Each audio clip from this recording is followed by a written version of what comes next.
Hi.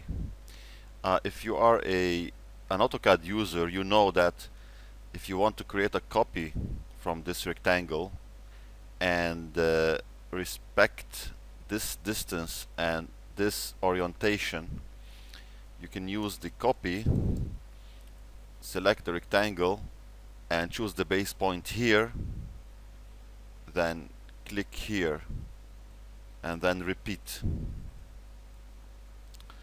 Now in 3D Studio Max, to be able to do the same thing, the trick here is to choose this rectangle and lock it by clicking on this icon here, or use the space bar on the keyboard.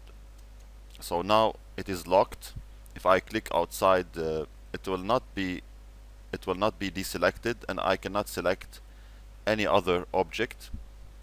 Now activate the snap.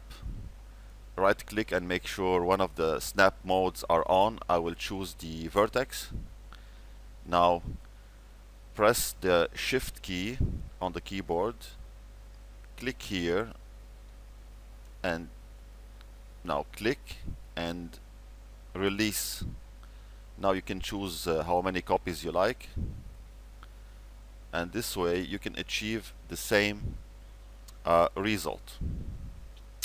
And that's it for this short video. Hope you like it, and if you do, please press the like button and subscribe to the channel, and see you next time. Thank you.